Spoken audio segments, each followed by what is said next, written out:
നമ്മുടെ ജീവിതത്തിൽ നമ്മൾ ഏറ്റവും വില കൊടുക്കുന്ന അല്ലെങ്കിൽ വില കൊടുക്കേണ്ടുന്ന ചില വ്യക്തികളുണ്ട്. നമ്മെ സ്നേഹിക്കുന്ന, നമുക്ക് വേണ്ടി ജീവിക്കുന്ന, അവരുടെ ആഗ്രഹങ്ങളും സ്വപ്നങ്ങളും പോലും നമുക്ക് വേണ്ടി മാറ്റിവെക്കുന്ന ചിലർ നമ്മുടെ ജീവിതത്തിൻ്റെ നടുന്തൂണുകൾ. അവരാണ് നമ്മുടെയൊക്കെ മാതാപിതാക്കൾ എന്ന് പറയുന്നത്. വെറും 6 അക്ഷരം മാത്രമേ ഉള്ളൂ എങ്കിലും അവർ നമ്മുടെ ജീവിതത്തിൽ ചെലുത്തുന്ന സ്വാധീനം എന്ന് പറയുന്നത് അത് വേറെ തന്നെയാണ്. അവരുടെ സ്നേഹം അത് ഇന്നോ ഇന്നലെയോ തുടങ്ങിയതല്ല, നമ്മൾ ജനിക്കുന്നതിൻ്റെ മുന്നേ. അതായത് നമ്മുടെ ജീവൻ എന്ന് നമ്മുടെ ഉമ്മയുടെ വയറ്റിൽ തുടുപ്പിട്ട് തുടങ്ങിയോ അന്ന് തുടങ്ങിയതാണ്. ഒരു നിസ്വാർത്ഥമായി, ഒരു പരിധിയില്ലാതെ, ഒന്ന് തിരിച്ച് പ്രതീക്ഷിക്കാതെ അവർ നമ്മെ സ്നേഹിക്കാൻ. എല്ലാം പൊടിഞ്ഞു പോകുന്ന വേദനയ്ക്കിടയിലും നമ്മെ ഒരു നോക്ക് കണ്ടപ്പോൾ കരണ്ട് കൊണ്ട് പുഞ്ചിരിച്ചവരാണ് നമ്മുടെ ഓരോരുത്തരുടെയും മാതാപിതാക്കൾ എന്ന് പറയുന്നത്. പിതാവ് എന്ന് പറഞ്ഞാൽ നമുക്ക് പറയാൻ വാക്കുകളില്ലാത്തതാണ് വാപ്പായെ പറ്റി. അങ്ങ് ഏതോ നാട്ടിൽ പോയി സ്വന്തം നാടും വീടും കുടുംബവും എല്ലാം ഉപേക്ഷിച്ച് ചോര നീരാക്കുന്നുണ്ട് ഒരു മനുഷ്യൻ. നമുക്കെല്ലാവർക്കും ഇപ്പോൾ 18 വയസ്സായില്ലേ? ഈ 18 വയസ്സിൻ്റെ അടുക്ക് ഇന്നേ വരെ ഒരു ദിവസം പോട്ടെ ഒരു നേരമെങ്കിലും നിങ്ങൾ പട്ടിണി കിടന്നിട്ടുണ്ടോ? അതിൻ്റെ കാരണം എന്താണെന്നറിയോ? ഉപ്പ എന്ന പേരുള്ളൊരു മനുഷ്യൻ അങ്ങ് അവിടെ അങ്ങനെ നിൽക്കുന്നത് കൊണ്ട് മാത്രമാണ്. അവരെ തരുന്ന കാര്യങ്ങൾക്ക് അവർക്ക് തിരിച്ചൊന്നും വേണ്ട. അവർക്ക് വേണ്ടത് നമ്മുടെ ഒരു പുഞ്ചിരിയാണ്, നമ്മുടെ ഒരു ചേർത്തുപിടിക്കലാണ്, ഒരു പരിഗണനയാണ്. അവരെ തരുന്ന സ്നേഹവും ലാളനയും ഒന്നും അവർക്ക് തിരിച്ചു കിട്ടുമെന്ന് യാതൊരുവിധ പ്രതീക്ഷയില്ല. പക്ഷേ എന്നിട്ട് അവർ നമ്മൾ പൊന്നുപോലെ നോക്കുന്നുണ്ടെങ്കിൽ അതിനൊരു കാരണം മാത്രമേ ഉള്ളൂ.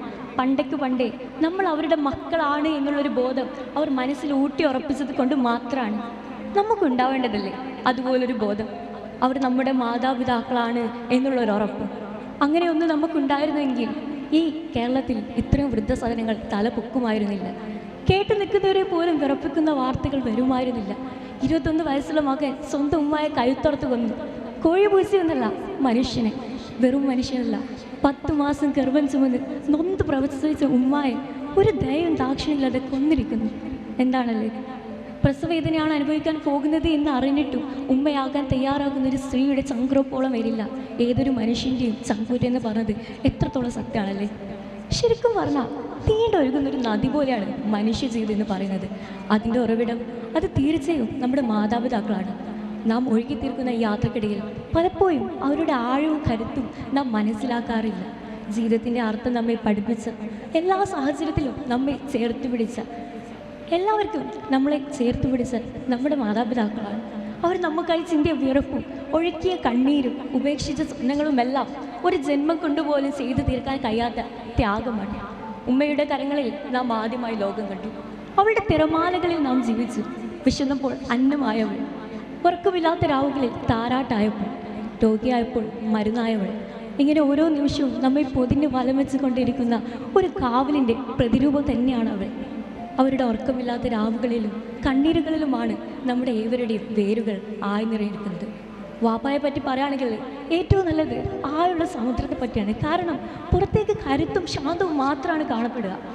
ആ പുഞ്ചിരിയും കയ്യിലെ കരുത്ത് കണ്ടു വളർന്ന നമുക്ക് അതിൻ്റെ പിന്നിലൊരുക്കിയ ചിന്തിയ വിയർപ്പിൻ്റെയോ കണ്ണീരിൻ്റെയോ കഥയറിയാൻ വളരെ വൈകാറുണ്ട്. വാപ്പ എന്ന് പറയുന്നത് നമ്മുടെ ഓരോ ജീവിതത്തിൻ്റെയും അടിത്തറയാണ്. അതിലെ ഓരോ കല്ലുകളും നിർമ്മിച്ചിരിക്കുന്നത് കഷ്ടപ്പാടുകൾ കൊണ്ടാണ്. വാപ്പ ചുമന്ന ഓരോ ചുമടും വെറും ഭാരമായിരുന്നില്ല, നമ്മുടെ ഓരോരുത്തരുടെയും ഭാവിയായിരുന്നു. കൈകളിൽ പുരന്നത് വിയർപ്പാണെങ്കിലും ഹൃദയത്തിൽ പുരന്നത് നമ്മളോടുള്ള സ്നേഹമായിരുന്നു, നമ്മളുടെ ആഗ്രഹങ്ങളായിരുന്നു. നമ്മുടെ ഉമ്മയുടെയും ഉപ്പയുടെയും ആഗ്രഹം, പ്രാർത്ഥന, അധ്വാനം എന്ന് തുടങ്ങിയ എല്ലാത്തിനും ഒരൊറ്റ ഉത്തരം മാത്രമേ ഉള്ളൂ. അത് നമ്മൾ മക്കളാണ്. അവരുടെ ജീവിതം മുഴുവൻ ചുറ്റിപ്പറ്റിയിരിക്കുന്നത് നമ്മുടെ ജീവിതത്തിനെ പറ്റിയാണ്. നേരം അതിക്രമിക്കുന്നതിന് മുന്നേ നമുക്ക് കണ്ണു തുറന്ന് അവരുടെ മനസ്സുകളിലേക്കൊന്ന് നോക്കാം.